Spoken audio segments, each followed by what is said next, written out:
Hello नमस्कार दोस्तों, model classes free में आप सभी का स्वागत है।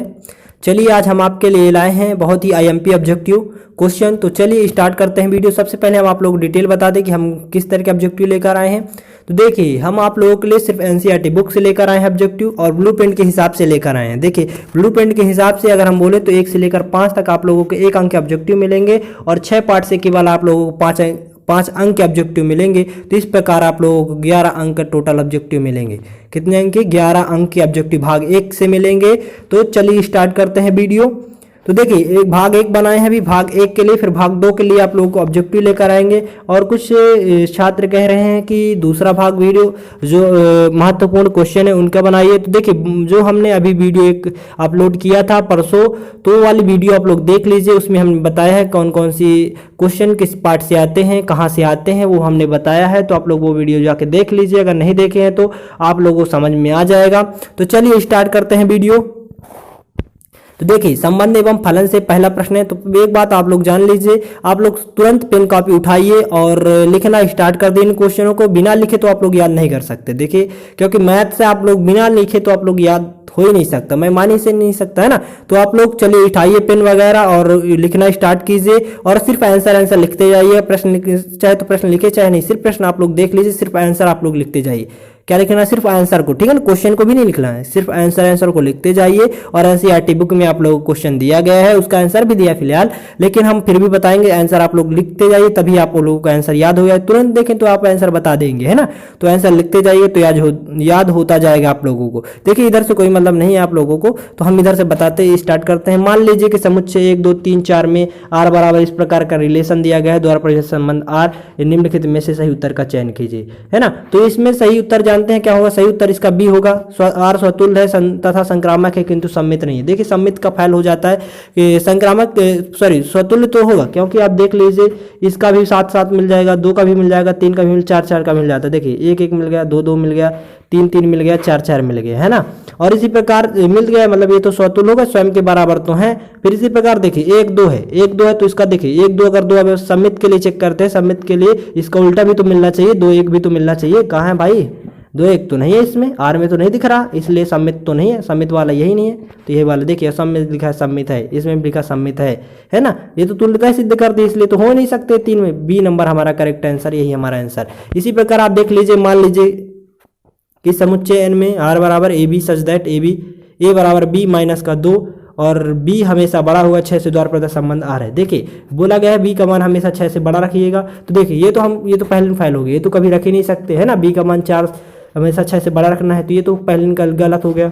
देखिए, अब इसके ऊपर है, तो इसके और इसके ऊपर, ठीक है। तो देखिए, हमको ऐसा मान लाना है कि एक बराबर हो जाए जितना अगर a बराबर 6 आता है तो b बराबर भी 6 होना चाहिए। तो जानते हैं आप लोग, दिख रहा होगा, तो 6 हम एक जगह में रख देंगे इस पार यहाँ पास, और b की जगह में 8 रख देंगे, तो 8 में 2 जाएंगे तो 6, 6 बराबर 6, यही हमारा उत्तर हो जाएगा, है ना। तो सी नंबर हमारा करेक्ट आंसर है इसका। इसी प्रकार आप देख सकते हैं, मान लीजिए कि एफ आर से आर में जाए और एफ एक्स कोई फलन रहे, एक्स घाते 4 कोई भी उसके ऊपर घात वगैरह चढ़ी रहे, द्वारा परिभाषित संबंध सही उत्तर का चयन कीजिए। देखिए, ये एफ का जो ना तो एकाकी होता है और ना ही अच्छादक होता है। अगर कोई भी फलन के ऊपर अगर घात छड़ी हो और वो आर से आर जा रहा है तो वह ना तो एकाकी होता है और ना ही अच्छादक होता है, याद रखिएगा। फिर इसी प्रकार मान लीजिए कि एफ एक्स बराबर 3x द्वारा परिभाषित फलन एफ सच दैट आर से आर में है, तो सही उत्तर का चयन कीजिए। देखिए, इसमें घात वगैरह नहीं चढ़ी है, घात अगर नहीं चढ़ी, रैखिक फलन है, रैखिक फलन एकाकी और अच्छादक दोनों होता है, याद रखिएगा। रैखिक फलन एकाकी और अच्छादक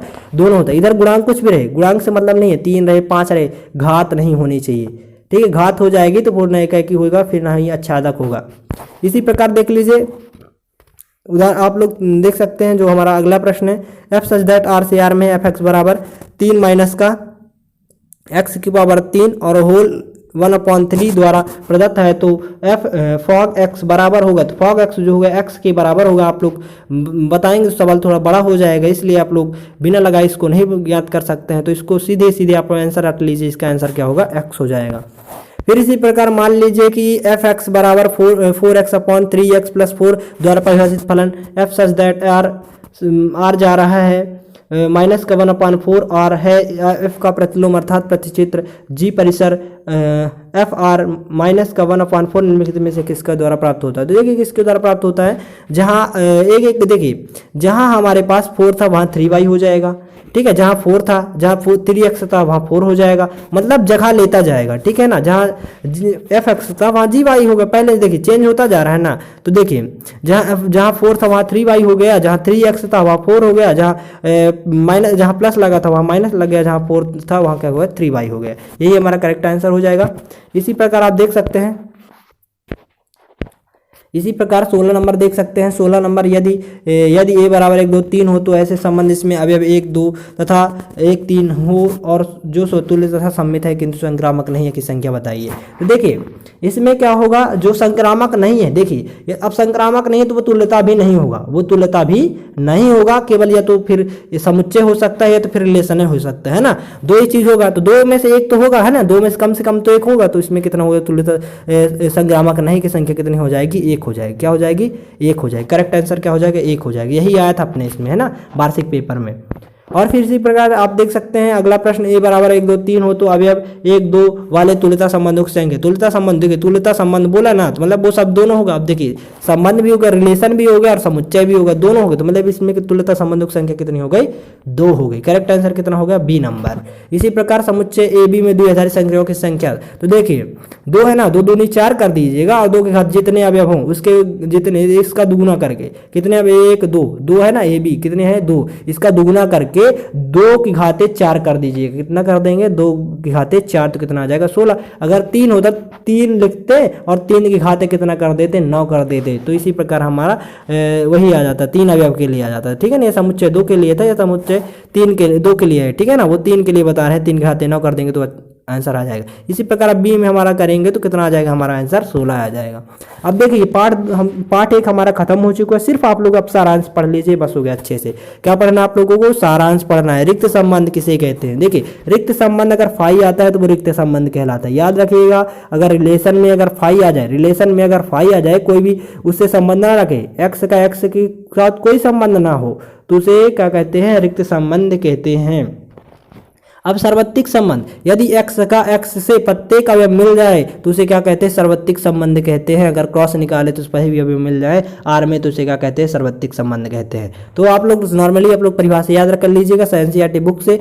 तो देखिए हम अपने से बता देते हैं, समुच्चय किसी पर बोले, चाहे समुच्चय x पर बोले, समुच्चय a पर बोले, किसी पर बोले, तो हम बोलते हैं समुच्चय a पर परिभाषित संबंध r रिक्त संबंध कहलाता है। यदि a का कोई भी अवयव a के किसी भी अवयव से संबंधित नहीं है, या x का कोई भी अवयव x के किसी भी अवयव से संबंधित नहीं है, तो वह क्या कहलाता है, रिक्त संबंध कहलाता है। इसी प्रकार सार्वत्रिक संबंध, यदि समुच्चय a पर, अभी इसमें भी बता रहे समुच्चय a के लिए बता रहे हैं, ठीक है। समुच्चय a पर परिभाषित संबंध r एक रिक्त सार्वत्रिक संबंध कहलाता है। यदि समुच्चय ए पर परिभाषित संबंध r सार्वत्रिक संबंध कहलाता है। यदि ए का प्रत्येक अवयव एक सभी अवयव से संबंधित है तो वो क्या कहलाता है, सार्वत्रिक संबंध कहलाता है। अब स्वतुल्य के लिए जानते होंगे ए डैश ए, मतलब कि ए का एक ही साथ मिल रहा है, स्वतुल्य है ना। अगर हम किससे कोई समुच्चय दिया हो उससे एक अवयव ले ले, है ना, एक अवयव ले, तो इसमें जानते हैं स्वतुल्य ए मिलेगा, है ना, अवयव r, तो क्या हो जाएगा, स्वतुल्य हो जाएगा। इसी प्रकार सम्मित ए बी, तो उसका उल्टा भी तो मिलना चाहिए बी ए, तो वो क्या हो जाएगा, सम्मित हो जाएगी, सॉरी स्वतुल्य रहेगा, ठीक है ना। क्या रहेगा, स्वतुल्य, ये सम्मित हो जाएगा। अब इसी प्रकार अब हम संक्रामक के लिए जानते हैं ए बी बी सी और ए सी भी तो मिलना चाहिए, तो ए सी मिलेगा तो क्या हो जाएगा, संक्रामक संबंध हो जाएगा। इसी प्रकार आप तुल्यता संबंध, यदि समुच्चय पर या समुच्चय x पर परिभाषित संबंध r यदि स्वतुल्य है, सम्मित है तथा संक्रामक है तो क्या कहलाता है, तुल्यता संबंध कहलाता है। तो x में किसी तुल्यता संबंध, ये सॉरी इसके लिए आप देख सकते हैं कि किसे कहते हैं, यदि प्रांत के एक अवयव का प्रतिबिंब परिसर के एक प्रांत से बने, सॉरी क्या बोल रहे हैं, प्रांत के एक अवयव का प्रतिबिंब परिसर के एक अवयव से ही बने तथा कोई अवयव ना छूटे तो उसे क्या कहते हैं, एकैकी फलन कहते हैं। आच्छादी फलन, यदि परिसर के एक अवयव का प्रतिबिंब प्रांत के एक अवयव से बने तथा कोई अवयव ना छूटे तो उसे क्या कहते हैं, आच्छादक फलन कहते हैं। याद रखिएगा, आप जो बोल रहे हैं उसको लिख लीजिएगा अच्छे से। फिर इसी प्रकार एकैकी तथा आच्छादक, यदि दोनों दिए गए फलन एकैकी तथा आच्छादक है तो वे फलन क्या कहलाते हैं, एकैकी आच्छादक कहलाते हैं। नॉर्मली परिभाषा आप लोग याद रखिए, बस हो गया। फिर व्युत्क्रमणीय फलन, यहाँ थोड़ा ज्यादा IMP, बस व्युत्क्रमणीय फलन किसे कहते हैं, यदि और केवल यदि फलन f एकैकी तथा आच्छादक दोनों हैं तो उसे क्या कहते हैं, व्युत्क्रमणीय त्रिकोणीय फलन कहते हैं। बस हो गए, ये पार्ट खत्म। एक पार्ट में 1 अंक के लिए ऑब्जेक्टिव सिर्फ इतना पढ़ लीजिए आप। फिर इसी प्रकार देखिए पार्ट 2 में पहुंच चुके हैं। अध्याय 2 में हमारा अध्याय 2 का नाम है प्रतिलोम त्रिकोणमितीय फलन। तो प्रतिलोम त्रिकोणमितीय फलन में प्रश्न नंबर 1 साइन इनवर्स x बराबर बाई हो तो इसका करेक्ट आंसर बताइए। तो इसका करेक्ट आंसर क्या होगा, बी होगा। आप लोग देख लीजिएगा, माइनस का पाई/2 और शामिल करना है बाई के बीच, मतलब बड़ा भी हो सकता है और बराबर भी हो सकता है। और इसका मान बाई का जो मान होगा बड़ा और बराबर भी हो सकता है। इसका मतलब शामिल करना है इनको, माइनस के पाई/2 को और प्लस के पाई/2 को इसमें शामिल किया जाता है परिसर में। परिसर के हमारा बाई क्या है, परिसर होता है। बाई क्या होता है, परिसर होता है। तो आप देख लीजिएगा, ये बराबर का मतलब होता है बड़ा का, जो बराबर का मतलब होता है बड़ा कोष्टक होता है, बड़ा कोष्टक। ठीक है ना, आप लोग जानते हो बड़ा कोष्टक कैसे लगता है, समझदार है। और इसी प्रकार छोटा कोष्टक जानते हैं आप लोग कैसे लगाना है। छोटा कोष्टक तो डायरेक्ट लगा दिया जाता है, तो बड़ा कोष्टक मतलब शामिल किया जाता है। इसी प्रकार परिसर का मान आ जाता है। तो इसका ना करेक्ट आंसर बी हो जाएगा। इसी प्रकार आप जानते हैं tan इनवर्स √3 माइनस का sec इनवर्स माइनस का 2 का मान बराबर है। तो बराबर बताइए इसके बराबर होगा। तो बी करेक्ट आंसर होगा माइनस का पाई/3। इसका मुख्य मान शाखा कैसे निकालते हैं आप लोगों को पता होगा। तो मुख्य मान शाखा निकाल के आप लोग आंसर बता सकते हैं माइनस का पाई/3। इसी प्रकार कॉस इनवर्स हमारा कॉस 7 का मान बराबर होगा, किसके बराबर होगा बताइए जल्दी से। तो इसका मान देखिए, कॉस से कॉस कट जाएंगे, कॉस से कॉस क्या हो जाएंगे, कट जाएंगे हमारे, है ना। ऐसा बताएंगे नहीं, ऐसा बिल्कुल भी नहीं करना है, क्योंकि कॉस का जो मान होता है वो इससे जो होता है इससे छोटा होगा। 7 क्या होता है, छोटा होता है, इसलिए मान कटने वाला नहीं है। इसमें पाई लगा के आप लोग करना पड़ेगा। तो बी आंसर एकदम करेक्ट आएगा, 5π/6 इसका आंसर आएगा। ठीक है, लिखते जाइएगा तो आप लोग उसको भूलेगा नहीं। फिर साइन पाई/3 माइनस का साइन इनवर्स माइनस का 1/2 का मान बताइए। तो आप लोग जानते हैं इसको हल किए बिना आप लोग नहीं ला सकते हैं, तो हल कीजिएगा। तो इसका आंसर एकदम करेक्ट आंसर आता है डी नंबर। क्या आता है, डी नंबर इसका करेक्ट आंसर आता है। ठीक है, एक आएगा इसका आंसर। इसी प्रकार आप tan इनवर्स √3 माइनस का कॉट इनवर्स माइनस का √3 का मान बताइए। तो √, इसका बी करेक्ट आंसर होगा। जब तक आप लोग निकालते नहीं बनेगा तब तक ये आंसर नहीं बनेगा। तो सिर्फ आप लोग रट सकते हैं अभी, ठीक है ना, रट सकते हैं। या तो आप लोग निकालते बनता तो निकाल के आप लोग ला लीजिए। हम बताने लगे थोड़ी वीडियो लंबी हो जाएगा। तो बी हमारा करेक्ट आंसर हो जाएगा माइनस का पाई/2। तो देखिए इसी प्रकार साइन में है, साइन tan इनवर्स x और x का मान जो है ये बराबर होता है, ये बता रहा है। तो इसका मान बताइए, इसका करेक्ट आंसर क्या होगा। इसका मान जो करेक्ट आंसर होगा डी, x/√1 + x² इसका करेक्ट आंसर होगा। तो देखिए हम सबसे पहले क्या करेंगे, देखिए tan इनवर्स x है तो इसको सबसे पहले किस में बदलेंगे बताइए आप। इसमें किसको बदलेंगे, सबसे पहले साइन में बदलना पड़ेगा, है ना। साइन इनवर्स x में बदलना पड़ेगा। तो जानते हैं साइन इनवर्स x में बदलने के लिए क्या किया जाता है, साइन इनवर्स x में बदलेंगे तो फिर मान आएगा, है ना। फिर काटेंगे साइन से साइन और साइन इनवर्स काटेंगे तो ये आंसर हमारा करेक्ट बैठ जाएगा। तो यही डी नंबर हमारा एकदम करेक्ट आंसर है। इसी प्रकार साइन इनवर्स 1 माइनस का x माइनस का 2 साइन इनवर्स x बराबर पाई/2 हो तो x का मान बताइए। तो x का मान बताइए किसके बराबर होगा, x का मान जो होगा वो किसके बराबर होगा बताइए, c के बराबर 0। क्या होगा, 0। इसका आंसर करेक्ट आंसर क्या हो जाएगा, 0 हो जाएगा। देख लीजिएगा, अगर मेरे कन्फ्यूजन है ठीक है तो आप लोग देख सकते हैं, आप लोग देखिएगा। अगर आप लोगों को लग रहा है कि गलत बता रहे हैं तो आप लोग देख लीजिएगा। एनसीईआरटी बुक में पीछे आंसर भी दिया रहता है, तो एनसीईआरटी बुक उठाइए। अभी से सभी आप लोग को हमने सिर्फ क्रम बाई क्रम दे रहे हैं, तो आप लोग देख सकते हैं। और ज़्यादा से ज़्यादा वीडियो शेयर कीजिएगा ताकि हर छात्र के पास ये वीडियो पहुँच जाए। और बता दें कि अगर आप लोग लिखने बैठ जाएंगे तो अपने से तो लिख नहीं सकते, हम जानते हैं, है ना। तो चलिए फिर 9वां नंबर है tan इनवर्स x/y माइनस का tan इनवर्स x माइनस का y plus x plus y का मान बताइए। तो x प्लस y का मान बताइए कहाँ से कहाँ होगा। इसका मान करेक्ट मान होगा पाई/3। इसका मान क्या हो जाएगा, पाई/3। इसका करेक्ट आंसर क्या है, बी नंबर का पाई/3। इसलिए आप लोग पूरा खत्म हो चुका है पार्ट, ठीक है, ये जो है खत्म हो चुका है इस पार्ट की। तो देखिए अब सिर्फ आप लोगों को सारांश पढ़ना है। तो देखिए जितने हमने ऑब्जेक्टिव बताए 9 ऑब्जेक्टिव में एक आपको 100% मिल जाएगा 1 अंक के लिए। तो आप लोग उन्हें जरूर पढ़ के जाइएगा यारों, क्योंकि आप लोगों को पढ़ना जरूरी है ना। पढ़ेंगे तभी तो सफल होंगे, तो पढ़िए, ठीक है। तो बाई बराबर देखिए, बाई बराबर साइन इनवर्स x।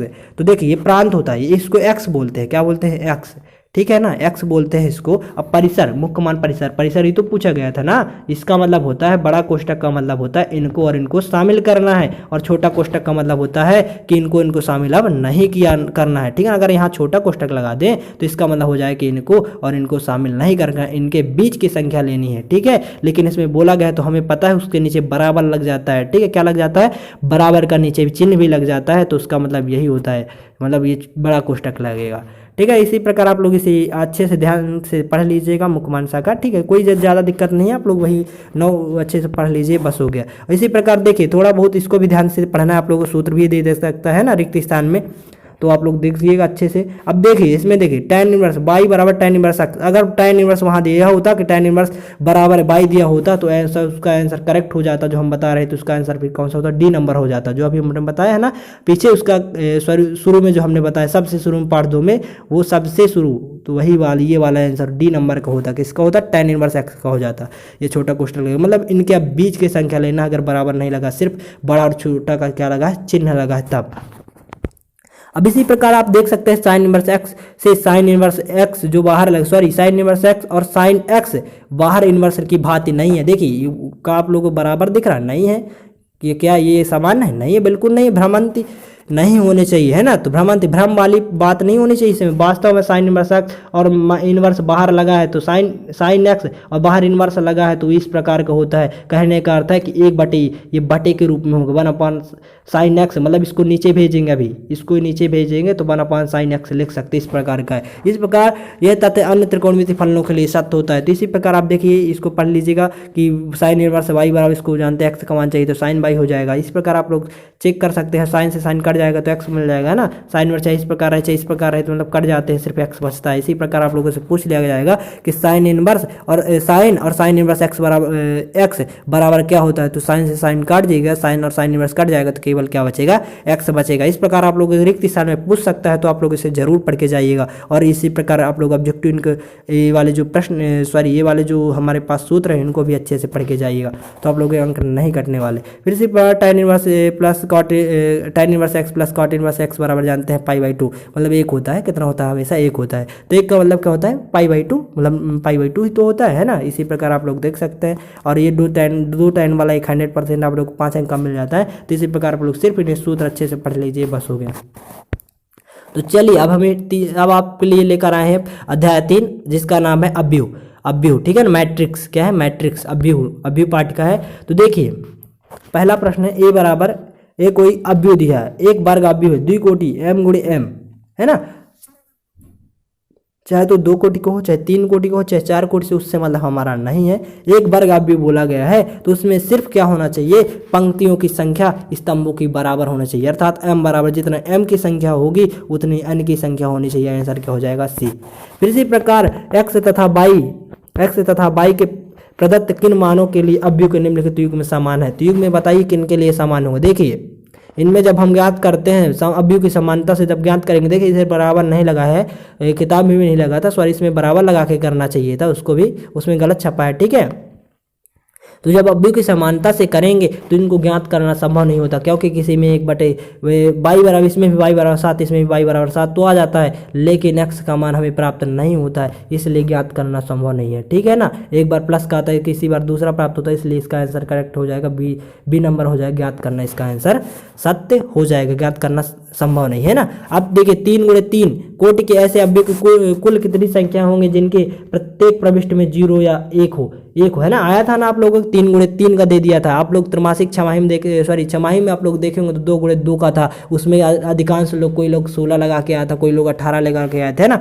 हम कितना लगाए थे, हम बता दें आप लोग 16 ही करेक्ट आंसर था उसका। तो इसी प्रकार देखिए 3 गुणे 3 का बोला तो हम कितना लिखेंगे, देखिए 2 अवयव, हम 1 की जगह में कितने अवयव लिख सकते हैं, 1 किसके बराबर है, 1 का मान 2 के बराबर होगा, तो हम 2 पहले लिखेंगे और 2 की घाते 3 त्रिकाई 9, जितने अवयव हो उतने 3 त्रिकाई 9, तो 2 की घाते 9 करेंगे तो कितना आ जाएगा, 2 गुणे 2 गुणे कितने बार करना पड़ेगा, 9 बार, तो कितना आ जाएगा 512। अगर आप लोग 2 गुणे 2 का बोलते तो 2 लिखते पहले और 2 गुणे 2 करते हैं ना, तो कितना आ जाता 4, तो 2 की घाते 4 बराबर कितना आ जाता, आप लोग बताइए 16 आ जाता, 2 गुणे 2 गुणे 2 है ना, 16 आ जाता। इसी प्रकार अगर 3 गुणे 3 का बोला है तो उसमें कितने आ जाएगा, 512, यही करेक्ट आंसर हो जाएगा। यदि ए बराबर ए तथा बी समान कोटि के सममित अवयव हैं तो ए बी माइनस का बी ए एक क्या होगा, बताइए क्या होगा, ये एक विषम सममित अवयव हो। मतलब देखिए चिन्ह आ रहा है ना, इसको देखिए ए बी था, पहले हमने पलटा दिया तो बी ए हो गया, पहले ए बी था तो हमने पलटाया तो बी ए हो गया, कहेगा लेकिन माइनस का हुआ ना,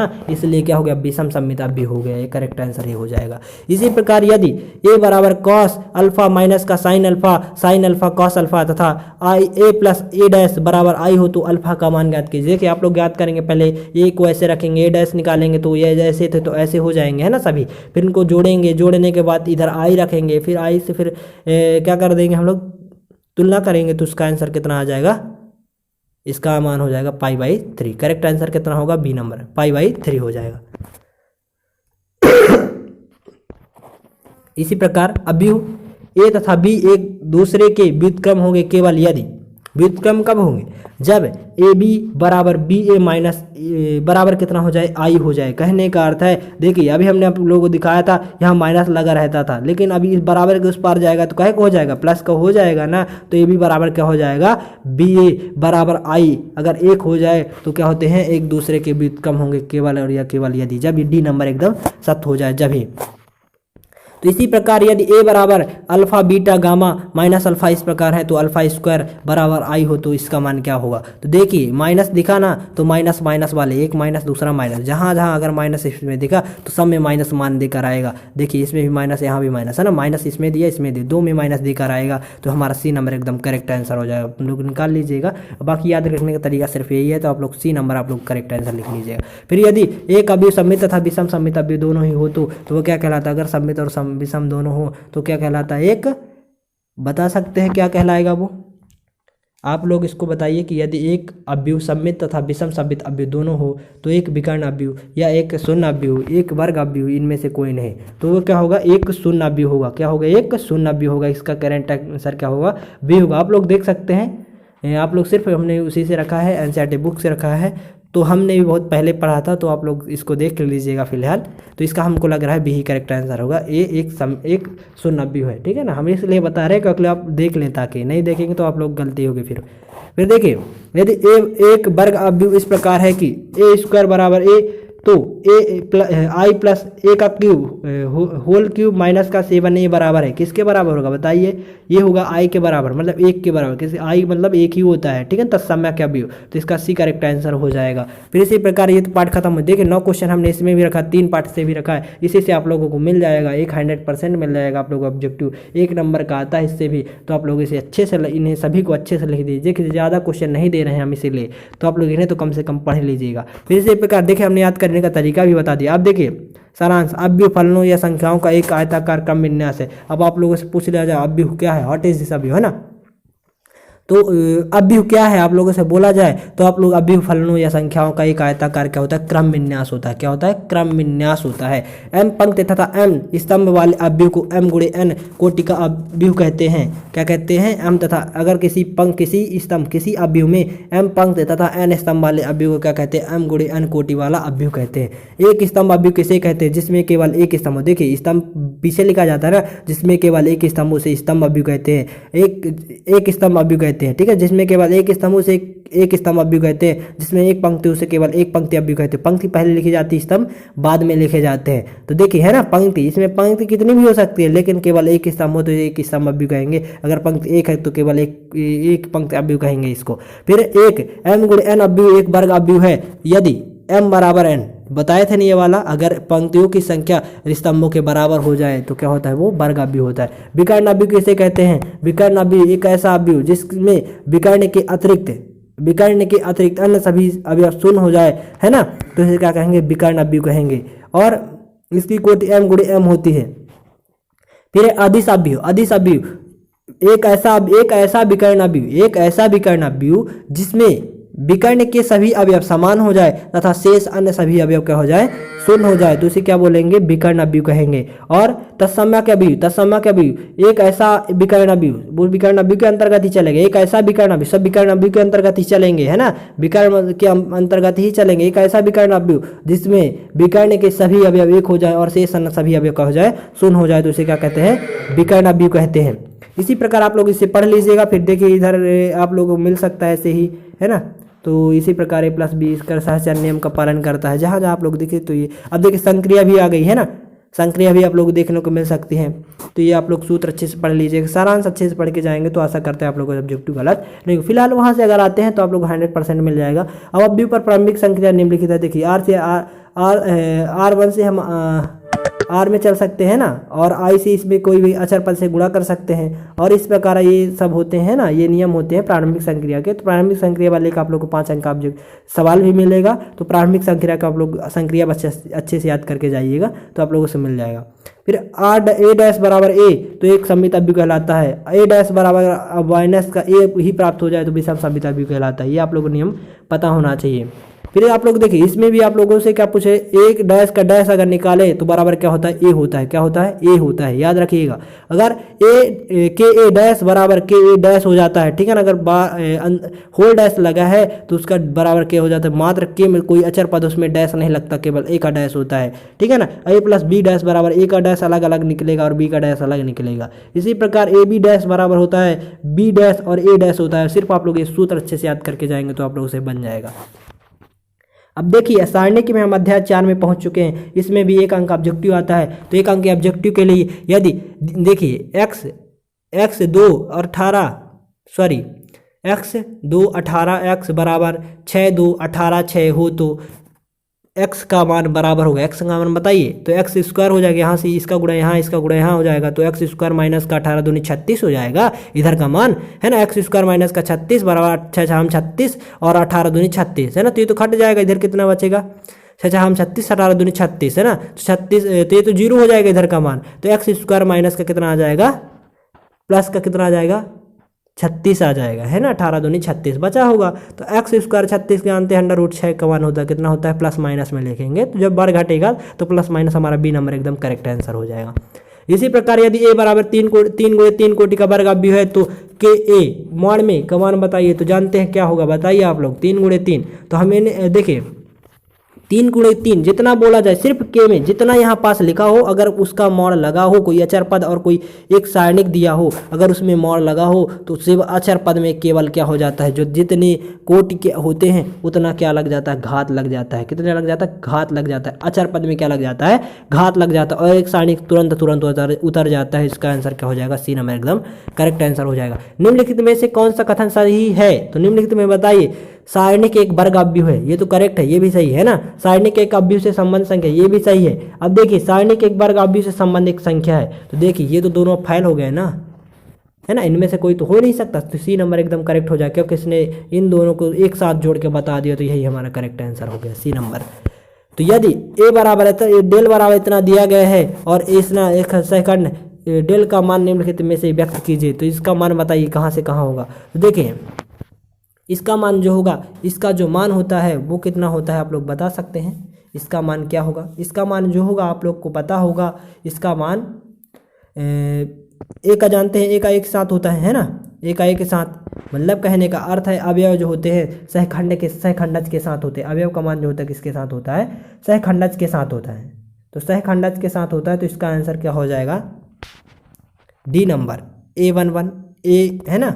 देखिए कि स्मॉल ए तो हो रहा है ना सहखंडज, अवयव का मान किसके साथ हो रहा है, सहखंडज के साथ हो रहा है। जो हमारा सहखंडज होता है ना, एड जॉइंट जिसको बोलते हैं, एड जॉइंट के साथ मेल खा रहा है, तो वही हमारा क्या हो जाएगा, करेक्ट आंसर हो जाएगा। देखिए इधर मेल नहीं खा रहा था, है ना। 1 1 चल रहा था, 2 1 चल रहा था, है ना। 2 2 3 3 और 3 1। तो देखिए इधर काम नहीं कर रहा था, A1 1, है ना। ये कहाँ भाग रहा था, ऐसे सीधे सीधे पंक्ति में भाग रहा था ना, इसलिए वो हमारा क्या होगा, गलत आंसर हो रहा था। इसलिए डी नंबर का एकदम करेक्ट आंसर आप लोग याद रखिए। यदि शीर्ष 2 माइनस 6 5 4 और के 4 वाले त्रिभुज का क्षेत्रफल 35 वर्ग इकाई हो तो के का मान बताइए। के का मान बताइए क्या होगा। के का मान जो होगा एक प्लस में 12 प्राप्त होगा और एक माइनस में 2 प्राप्त होगा। डी नंबर हमारा एकदम करेक्ट आंसर होगा। इसी प्रकार आप देख सकते हैं यदि ए 3 गुणे 3 कोटि का वर्ग आप भी हो तो एड जॉइंट ए का मान बताइए। अब एड जॉइंट ए का देखिए, अब मॉड में एड जॉइंट लगा दिया गया है। अब 3 गुणे 3 कोटि का बोल गया तो क्या है वर्ग आप भी हो तो उसमें केवल वर्ग चढ़ जाएगा। एड जॉइंट का अगर निकालेंगे केवल वर्ग निकलेगा और कुछ नहीं निकलेगा, इसलिए इसका आंसर क्या हो जाएगा बी नंबर एकदम करेक्ट हो जाएगा। वर्ग अभी बोला ना इसलिए इसमें वर्ग चढ़ेगा। 3 गुणे 3 से कोई मतलब नहीं, यहाँ एड जॉइंट लगा था उसमें क्या लगा था के मॉड लगा था तो इसमें कन्फ्यूजन मत होइएगा। इसमें एड जॉइंट ए लगा है ना 3 गुणे 3 कोटि का तो एड जॉइंट ए का ए मॉड स्क्वायर हो जाएगा। इसका आंसर बी नंबर एकदम करेक्ट हो जाएगा। फिर यदि ए कोटि 2 का व्युत्क्रमी अभी है तो डेट जो डिटर्मिनेंट्स है तो ए का इन्वर्स किसके बराबर होगा तो बताइए। अभी हमने बताया तो बी नंबर एकदम करेक्ट आंसर हो जाएगा। 1 जो हमारा डिटर्मिनेंट्स है तो कोई डिटर्मिनेंट्स अभी हो तो वो हमारा बी नंबर एकदम करेक्ट हो जाएगा। बी नंबर क्या हो जाएगा एकदम करेक्ट हो जाएगा, क्योंकि यही आप लोगों के प्रश्न में आया था वार्षिक पेपर में, तो यही हमारा बी नंबर के एकदम करेक्ट हो जाएगा, है ना। बी नंबर के क्या हो जाएगा एकदम करेक्ट हो जाएगा। अब देखिए यदि ए बी सी समांतर श्रेणी में हो तो सारणिक, ये हमारा सारणिक दिया गया तो इसका मान बताइए। इसका मान निकालेंगे तभी तो आएगा। तो इसका मान क्या आता है एक्स आता है। क्या आता है एक्स आता है। इसका आंसर क्या हो जाएगा एक्स। यदि एक्स वाई जेड शून्योत्तर वास्तविक संख्या हो तो अब भी ये कोई दिया गया तो इसका व्युत्क्रम क्या होगा तो इसका व्युत्क्रम केवल व्युत्क्रम बोला ना तो जानते हैं a inverse x inverse y inverse और जेड इनवर्स लग जाएगा। जीरो में तो व्युत्क्रम लगा ही नहीं सकते हम, है ना। केवल x inverse y inverse z inverse, ये आंसर हमारा करेक्ट हो जाएगा। अब देखिए ये हमारे ऑब्जेक्ट खत्म हो चुके हैं और इसी प्रकार अब सारांश इसमें भी आप लोग को पढ़ना है, केवल सारांश आप लोगों को पढ़ना है। देखिए अब भी कोई दिया हो तो उसका सारणिक लगाते हैं तो सारणिक में जानते हैं A1 1 ऐसे कुछ दिया रहता है ना, तो इस प्रकार सारणिक निकालेंगे। अब देखिए किसी वर्ग अवयव के लिए निम्नलिखित गुणधर्म को संतुष्ट करता है तो ऐसे सब बता रहे हैं ना। यदि हम 2 पंक्ति या 2 स्तंभों को, यहाँ से आप लोग देखिए थोड़ा, यदि हम 2 पंक्ति या 2 स्तंभों को परस्पर बदल दे तो सारणिक का चिन्ह क्या होता है बदल जाता है। याद रखिएगा, यदि हम 2 पंक्ति या 2 स्तंभों को परस्पर बदल दे तो सारणिक का मान क्या होता है, सारणिक का चिन्ह क्या होता है बदल जाता है। यदि सारणिक की तो कोई 2 पंक्ति, ये जानते हैं क्या है ना सारणिकों का गुणधर्म है, यदि सारणिक की कोई 2 पंक्ति या 2 स्तंभ समान समानुपाती में तो सारणिक का मान 0 हो जाता है। अर्थात कहने का अर्थ है 2 पंक्ति अगर दोनों 2 पंक्तियों के अवयव समान दिख रहे हैं तो सारणिक का मान क्या हो जाता है 0 हो जाता है। यदि हम एक सारणिक की एक पंक्ति या स्तंभ को अचर के से गुणा कर दे तो सारणिक का मान के गुना, जितने से गुणा करेंगे उतने गुना हो जाएगा उस सारणिक का मान।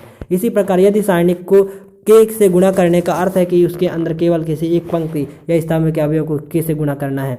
अब देखिए यही वाला याद है ना के इंटू ये वाला बोल रहे थे एडजॉइंट है ना। कोई सारणिक 3 गुणे 3 का दिया गया था हमारे पास तो के की घाते के की क्यूब ए मॉड ऑफ ए हो जाता है। अब इसी प्रकार आप लोग इसे पढ़ सकते हैं अच्छे से ढंग से, आप लोग इसे पढ़ लीजिएगा। आप लोग को एनसीईआरटी पासबुक हो, नहीं तो आप वीडियो रोक के इसे देख सकते हैं अच्छे से,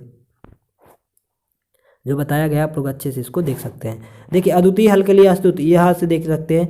वर्ग अवयव के लिए जानते हैं क्या होता है, अवयव सारणिक क्या होता है ये जानते हैं, आप लोग को पता होगा ये क्या होता है, किसके लिए पता है आप लोगों को। कोई हम लोग का दिया रहता है अवयव विधि, क्या है अवयव विधि, अवयव विधि से हल करने के लिए आता है तो ये सूत्र लगता है ए एक्स और बराबर बी के रूप में, है ना, इसको लिखा जाता है। तो यदि ए मॉड ऑफ ए बराबर नहीं है 0 तो अद्वितीय हल का अस्तित्व है ना, और इसी प्रकार अगर है तो वो क्या हो जाता है व्युत्क्रमणीय हल हो जाता है। इस प्रकार आप लोग देख सकते हैं। तो हमारा ये पार्ट खत्म हो चुका है। अब चलिए हम आप लोगों के लिए संतत एवं कलनीयता में लेकर चलते हैं अध्याय 5 में। तो देखिए आप लोग सिर्फ यही एनसीईआरटी के सवाल लगा के जाइए, आप लोग पता हो जाएगा कि कहाँ से आप प्रश्न आते हैं। आप लोग खुद ही देख चुके हैं जितने बस प्रश्न आए हैं तो यहीं से प्रश्न आ रहे हैं जहाँ से हम बता रहे हैं, है ना। तो आप लोग देखेंगे उठाएंगे तभी आप लोग बुक समझ में आएगी। बस हो गया इतना, जितना हम बताते जा रहे हैं उतना आप लोग कवर करते जाइए मेरे साथ साथ लिखते जाते लिख के, है ना।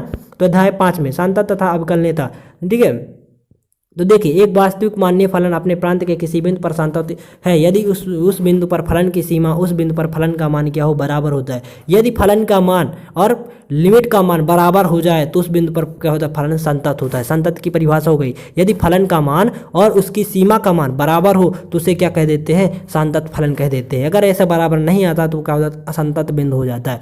संतत फलनों का योग, अगर संतत फलनों का योग करें, घटाना करें, गुणा करें और भाग करें तो हमेशा क्या होता है फलन संतत होता है। यदि कोई भी फलन का यदि हम योग करें, घटाना करें या गुणा करें या भाग करें तो क्या होता है, वो फलन हमेशा सांतत होता है, यही बताया गया है। तो देख सकते हैं, अब देखिए इसमें प्रत्येक अवकलनीय फलन सांतत होता है, प्रत्येक अवकलनीय फलन सांतत होता है। आया था रिक्त स्थान में, आप देख सकते हैं सांतत होता है, प्रत्येक अवकलनीय फलन क्या होता है, सांतत होता है, किंतु इसका विलोम सत्य नहीं है। अगर आप लोग इसे बोल दिए प्रत्येक सांतत फलन अवकलनीय होता है तो ये गलत हो जाएगा। अब आप लोगों से बोल दिया जाएगा अगर प्रत्येक सांतत फलन अवकलनीय होता है, नहीं ऐसा तो बिल्कुल नहीं है। अब मान लीजिए कि हम बोले आप लोगों के से कि जो मापांक फलन होता है, क्या मापांक फलन जो मॉड में होता है, मापांक फलन जो होता है, तो मापांक फलन क्या सांतत अवकलनीय होगा, क्या आप लोग उसका अवकलन कर पाएंगे, मॉड फलन का नहीं कर पाएंगे, सॉरी जो महत्तम पूर्णांक फलन तो क्या उसका आप लोग अवकलन कर पाएंगे, तो नहीं कर पाएंगे। तो प्रत्येक सांतत फलन अवकलनीय नहीं होता है, लेकिन प्रत्येक अवकलनीय फलन क्या होता है, सांतत होता है, यही आप लोग के इसमें आया था। तो देखिए इस बार आप लोग को ज़्यादा चांसेस हम कहेंगे कि आप लोग से सूत्र आ सकता है। तो अगर साइन इनवर्स एक्स का आप लोग से अवकलन पूछ लिया जाए, बराबर में रिक्त स्थान में कहीं पूछ लिया जाए तो 1/रूट में 1 माइनस का एक्स स्क्वायर होता है, और कॉस इनवर्स एक्स इसमें माइनस आ जाएगा, इसमें कोई चेंजेस नहीं होगा, साइन और कॉस का वही रहेगा। टेन इनवर्स एक्स का मान मानते हैं 1/1 प्लस एक्स स्क्वायर होता है इसका अवकलन, ठीक है। टेन इनवर्स एक्स का भूलेंगे नहीं, क्योंकि आगे समाकलन में यही सूत्र लगते हैं।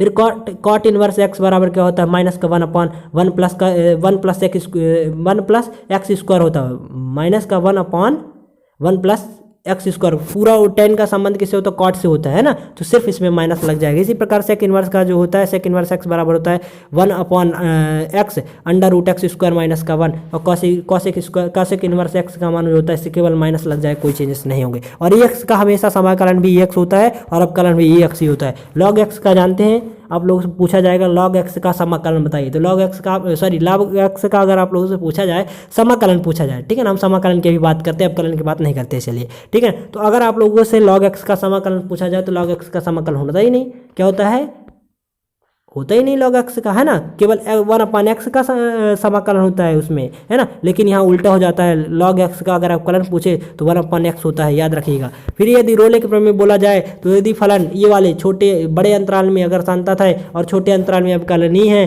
तो वो क्या कहलाता है, और एफ ए बराबर एफ बी हो तो एफ ए बी में सी का अस्तित्व इस प्रकार से होता है कि एफ डैश सी बराबर क्या हो जाए 0, तो इसे रोले के प्रमेय कहते हैं ना। मध्यमान प्रमेय में पूरा वही चलेगा, ए से बी चलेगा, अंतराल में सांतत हो और वही छोटे कोष्टक में क्या हो, अवकलनीय हो, तथा ए बी में वही छोटे कोष्टक में चलेगा, सी का अस्तित्व इस प्रकार से हो कि एफ डैश सी बराबर क्या हो जाए f b minus f a upon b minus के, तो इसे मध्यमान प्रमेय कहते हैं, ठीक है ना। इसमें एफ ए बराबर एफ बी, तीसरी condition f A not equal to F b बराबर होता है यहाँ पास, ठीक है ना। कंडीशन इसमें नहीं लिखी गई है फिलहाल, तो यहाँ पास आप लोग लिख सकते हैं F A not equal to F B, मध्यमान प्रमेय में ये कंडीशन नहीं पालन करेगी इसमें, ठीक है।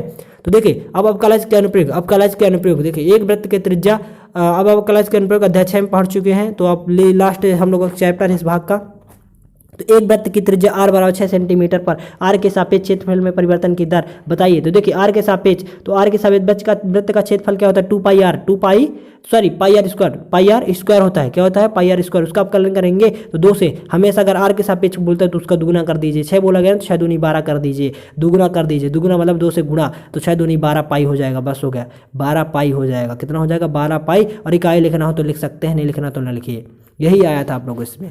और एक उत्पाद की x इकाई के विक्रय में से प्राप्त कुल आय रुपए में rx बराबर 3x square plus 36x plus 5 से प्रदत्त है। जब x बराबर 15 तो सीमांत आय बताइए। सीमांत आय क्या होगी बताइए। सीमांत अगर आप लोगों से पूछता है तो सबसे पहले जो फलन दिया गया उसका एक बार अवकलन कर दीजिए, कितना हो जाएगा, 3 का 3 6x है ना, प्लस 36 आ जाएगा, बस हो गया। अब इसके x का मान, अब यहाँ पास r डैश जहाँ x है तो उसके जगह हम x बराबर कितना आ जाएगा 15 रखेंगे, तो हमारा आंसर कितना आ जाएगा 126 आ जाएगा, ये हमारा करेक्ट आंसर हो जाएगा। कितना हो जाएगा 126 हो जाएगा। निम्नलिखित में से किस अंतराल में y बराबर एक्स स्क्वायर माइनस का x वर्धमान है, तो बताइए किस पर वर्धमान होगा। तो किस पर वर्धमान होगा, सी नंबर पर, टू इनफाइनाइट इसका करेक्ट आंसर हो जाएगा। बैक ये आ सकता है इस बार, ठीक है ना, इस बार आ सकता है, इसको अच्छे से देख के जाइएगा। अगर इस प्रकार है तो उसका मान होता है 2 इनफाइनाइट। ब्रैक y बराबर 2x स्क्वायर प्लस 3x के x बराबर 0 पर अभिलंब की प्रवणता बताइए। ये आया था, देख लीजिएगा आप लोग किस में आया था जानते हैं, एक शब्द में उत्तर आया था, तो एक शब्द में यही आया था आप लोगों से। अभिलंब की प्रवणता पूछा गया था, तो क्या होता है डी नंबर का माइनस का 1/3, इसका करेक्ट आंसर हो जाएगा माइनस का। जब जानते हैं पहले पर इस फर्ज रेखा की प्रवणता ज्ञात की जाती है, फिर क्या ज्ञात किया जाएगा इसमें, अभिलंब की प्रवणता जानते हैं, 1 माइनस का क्या होता है स्पर्श रेखा की प्रवणता। तो स्पर्श रेखा की प्रवणता पहले निकालेंगे इसमें, है ना। स्पर्श रेखा की प्रवणता के बाद अभिलंब की प्रवणता ज्ञात की जाती है, तो क्या हो जाएगा बटे में 3 आ जाएगा, बस हो गया। फिर किसी बिंदु पर y बराबर x प्लस 1 ब्रक वाई स्क्वायर बराबर 4x की स्पर्श रेखा क्या होगी, तो स्पर्श रेखा इसकी बताइए, स्पर्श रेखा इसकी करेक्ट आंसर हो जाएगा ए नंबर का 1 2। देखिए इसमें देखिए हमको ऐसे मान रखना है ताकि हमारे मान जो हो जाए, क्या हो जाए हमारा मान कि इधर का जो y का मान आ रहा है इधर भी जितना, देखिए y की जगह में है, देखिए x और y के रूप में चलते हैं, यहाँ x होता है यहाँ y होता है। आप लोग लिखेंगे ना जब ऐसे लिखते हैं x y बिंदु जब लिखते हैं तो x y के रूप में बिंदु लिखते हैं कि y x लिखते हैं, नहीं लिखते ना, x y के रूप में चलते हैं, ये x होता है ये y होता है ना। तो मान लीजिए हमको y चाहिए, यहाँ y है ना, तो मान लीजिए y की जगह हम कितना रखते हैं 2 रखेंगे, y की जगह हम 2 रखते हैं, चलिए x की जगह हम 1 रखेंगे, तो इधर भी 2 इधर भी 2, मतलब हमारा करेक्ट आंसर यही वाला हो जाएगा। बाकी का आप कोई भी रख के देखिए ना, नहीं आने वाला। आप देखिए ना, रख के देखिए, y की जगह हम 1 रखेंगे, इधर क्या है ना, ये तो x है, y की जगह y का मान रखना, तो y की जगह हम 1 रखिए, इधर क्या रखेंगे 2 रखेंगे x का मान, तो 1 बराबर कभी होगा 3 के, नहीं होगा, 2 1 3 है ना, कभी नहीं होगा, इसलिए हमारा करेक्ट आंसर सीधे डायरेक्ट आप पता कर सकते हैं। तो ये नंबर हमारा करेक्ट आंसर हो जाएगा, 5वां का ये नंबर आ सकता है, ठीक है ना।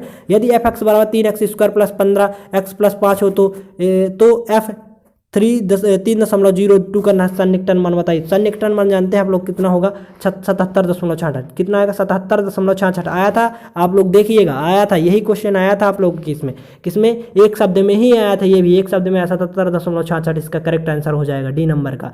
इसी प्रकार भुजा में 3% वृद्धि के कारण भुजा एक्स के घन के आयतन में सन्निकटन परिवर्तन बताइए। सन्निकटन परिवर्तन जो होता है सी एकदम करेक्ट आंसर होगा, 0.09 एक्स का क्यूब और मीटर का क्यूब हो जाएगा, ठीक है ना। तो आप लोग घन का है इसलिए क्यूब लगेगा, तो 0.09 एक्स का क्यूब और मीटर का क्यूब, इस प्रकार इसका करेक्ट आंसर 9वां का हो जाएगा। आप लोग आ सकता है, ठीक है ना। तो आप लोग आंसर बस नहीं रटिएगा, ठीक है ना, 4 ऑप्शन वाले बस आप लोग 4 ऑप्शन लिख के आप लोग नहीं, आप लोग सिर्फ आंसर आप लोग देखिए, आंसर आप लोगों से याद होना चाहिए। किसी भी पूछ सकता है रिक्त स्थान में, है ना, एक शब्द में पूछ सकता है, किसी भी प्रकार से आप लोग क्वेश्चन पूछ सकता है, तो आप लोग हर प्रकार से तैयारी करके जाइए इन सब प्रश्नों को, चाहे जिस तरह पूछे आप लोग लिख के आए, है ना। प्रश्न में आएगा इसी से, क्योंकि हमें पता है। अब ब्रैक एक्स स्क्वायर बराबर 2y बराबर 0.5 के न्यूनतम दूरी पर स्थित बिंदु क्या है, तो न्यूनतम दूरी पर जो बिंदु स्थित हैं वो हो गए जानते हैं ए नंबर का 2√2 और इसका और y का मान 4, तो जब रखेंगे तो आ जाएगा हमारा मान, तो यही हमारा 7वें नंबर के एकदम करेक्ट आंसर हो जाएगा, 7वें नंबर के एकदम करेक्ट हो जाएगा। और इस x के सभी वास्तविक मानों के लिए 1 माइनस का x plus x square upon 1 plus x square का न्यूनतम मान बताइए। तो न्यूनतम मैंने इसका मान बताइए क्या होगा न्यूनतम मान, तो न्यूनतम लगभग मान हमको पता नहीं, लेकिन आप लोग देख लीजिएगा इसको, थोड़ा हमको डाउट है, तो लगभग हमें लग रहा है कि 1/3 होगा, तो आप लोग इसको देख लीजिएगा। और फिर x माइनस का 1 प्लस 1 कोष्टक लगा है 1/3 का उच्चतम मान बताइए। तो उच्चतम मान इसका मान होगा 1, किसका कितना होगा 1 होगा उच्चतम मान, इसका मान भी लगभग 1 होगा, ठीक है ना। आप लोग इसको देख लीजिए, 2 क्वेश्चन आप लोग देख के जाइएगा। प्रश्नावली के हैं 6 पार्ट के प्रश्नावली की जो है वो है ऑब्जेक्टिव प्रश्नावली की, ठीक है ना। आप लोग इसको देख लीजिएगा दोनों को। फिर इसी प्रकार आप लोग देख सकते हैं ब्रैक एक्स बराबर T square plus 3t minus का 8y बराबर 2t स्क्वायर और माइनस का 2t माइनस का 5 के बिंदु 2 माइनस का 1 पर स्पर्श रेखा की प्रवणता बताइए। तो स्पर्श रेखा की प्रवणता कितनी होगी इसकी 7/6 इसका करेक्ट आंसर होगा सी नंबर का। एक रेखा y बराबर mx प्लस 1 वाई स्क्वायर बराबर mx की एक स्पर्श रेखा है। यदि m का मान बताइए क्या होगा इसमें। ये प्रश्नावली के हैं, जो वो वाला था 6.5 का था, कितने का 6.5 के थे, काहे के थे 6.5 के। तो देखिए प्रश्नावली के हैं ये वाले, प्रश्नावली के जो हमारा मान है वो आएगा, इसका मान जो है वो इसका मान है ए नंबर का, क्या हो जाएगा ए नंबर का, ए करेक्ट आंसर होगा। ब्रैक 2y प्लस एक्स स्क्वायर बराबर 3 के बिंदु 1 पर अभिलंब की समीकरण क्या होगा, अभिलंब का समीकरण बताइए। तो अभिलंब का समीकरण एकदम करेक्ट आंसर हो जाएगा बी, x माइनस का 1 x माइनस का y बराबर 0, बी एकदम करेक्ट आंसर होगा। ब्रैक एक्स स्क्वायर बराबर 4y का बिंदु 1 2 से होकर जाने वाला अभिलंब, इसका अभिलंब बताइए। तो अभिलंब इसका जो हो जाएगा ए नंबर है x प्लस वाई बराबर 3 और ब्रैक y 9y स्क्वायर बराबर एक्स का क्यूब पर वे बिंदु जहां पर ब्रैक का अभिलंब अक्षों के समान अंतःखंड बनाता है। तो अंतःखंड बनाने के लिए जानते हैं कौन सा होगा, 4 प्लस माइनस 8/3 इसका करेक्ट आंसर हो जाएगा ए नंबर का। तो देखिए आप लोग इन्हें अच्छे से आप लोग पढ़ के जाइएगा इन्हें, है ना। ऑब्जेक्टिव आप लोग जानते हैं, हमने तो पता है आप लोग कोई भी क्वेश्चन मिल जाए तो आप लोग रटने में तो माहिर होते हैं, कोई भी क्वेश्चन आ जाए तो आप लोग बिंदु तो बड़े आराम से याद कर लेते हैं ऑब्जेक्टिव को, है ना। तो रटना नहीं है आप लोगों को, रटना बिल्कुल भी नहीं हम कहेंगे, रटने के लिए तो बिल्कुल नहीं कहेंगे। आप लोग इनमें से जो आंसर है आंसर बस लिखते जाइए और आप लोग समझते जाइए कौन सा प्रश्न कैसे दिया रहेगा तो हमारा आंसर क्या आएगा, है ना। तो फिलहाल ये ज़्यादा उतना IMP नहीं है, फिलहाल आप लोग इधर से आप लोग क्वेश्चन मिलेंगे, इधर से, ठीक है ना। ये वाले आप लोग क्वेश्चन मिलेंगे, आप लोग ये वाले क्वेश्चन लगा के जाना है, ये वाले अच्छे से, और इसमें से फिर आप लोग को मिल सकता है। इसी प्रकार आप लोगों को सारांश पढ़ना है, ये सारांश पढ़ के जाना है। यदि एक राशि y एक दूसरी राशि x के सापेक्ष किसी नियम y बराबर f(x) को संतुष्ट करते हुए परिवर्तित होती है तो dy/dx या f'(x) भी लिख सकते हैं। x के सापेक्ष y में परिवर्तन की दर को निरूपित करता है, इस प्रकार, ठीक है। और इसी प्रकार आप लोग देख सकते हैं सारांश के बाद इसे देख सकते हैं, एक फलन f अंतराल AB में वर्धमान है यदि, वर्धमान के नियम क्या होता है आप लोग देख सकते हैं, है ना। यह x जो होगा मान f'(x) का मान जो होगा बराबर, मतलब हमेशा 0 से बड़ा होगा, f'(x) का मान हमेशा 0 से बड़ा होगा तो वर्धमान कहलाता है। और हाथ समान के लिए f'(x) का मान हमेशा 0 से छोटा होगा, तो जानते हैं कौन सी कंडीशन होगी, हाथ समान के लिए होगी, आप लोग को पता होगा। फिर ब्रैक y बराबर f(x) के बिंदु x0 y0 पर स्पर्श रेखा की प्रवणता बताइए। स्पर्श रेखा का समीकरण, स्पर्श रेखा का समीकरण y-y0 है ना, बराबर ये क्या होते हैं जानते हैं आप लोग को, ये पता है। स्पर्श रेखा की प्रवणता होती है, क्या होती है स्पर्श रेखा की प्रवणता, यहाँ पास लिख सकते हैं, यम से इसको प्रदर्शित करते हैं और x माइनस का x0 ही हमारा भी समीकरण हो जाएगा। यदि बिंदु x0 y0 बराबर dy/dx का अस्तित्व नहीं है तो इस बिंदु पर स्पर्श रेखा y अक्ष के समांतर और इसका समीकरण x बराबर x0 हो जाएगा, ठीक है ना। y के सापेक्ष बोला ना, y अक्ष के सापेक्ष बोले तो x बराबर x0 हो जाता है। अगर किसके सापेक्ष बोले, अगर स्पर्श रेखा अगर x अक्ष के समांतर बोले तो इसका मान क्या हो जाता है, सॉरी ये वाला आया था, देखिए ये वाला आप लोगों को शायद प्री बोर्ड में आया था। यदि ब्रैक y बराबर f(x) की स्पर्श रेखा x बराबर x0 पर x अक्ष के समांतर हो तो y/y dy/dx x बराबर x0 पर क्या होता है, 0 होता है। कितना होता है, 0। इसका आंसर आप लोग याद करके जाइए, बराबर क्या होगा, 0। इसका करेक्ट आंसर होगा, क्या आएगा, 0 एकदम करेक्ट आंसर होगा। तो आप लोग इसको पढ़ के जाएंगे तभी आप लोग समझ पाएंगे। अभिलंब का समीकरण ये होता है, यही है ना। स्पर्श रेखा की प्रवणता ये क्या हो जाएगी, स्पर्श रेखा की प्रवणता, यहाँ पास समीकरण y माइनस का y0 है ना, बराबर स्पर्श रेखा की प्रवणता अर्थात m और x माइनस का x0 क्या हो जाएगा, अभिलंब का समीकरण। इसी प्रकार बिंदु बोला जाए तो आप लोग इन्हें पढ़ के जाइए, सब आप लोगों का काम है, ये सब अच्छे से पढ़ लीजिएगा।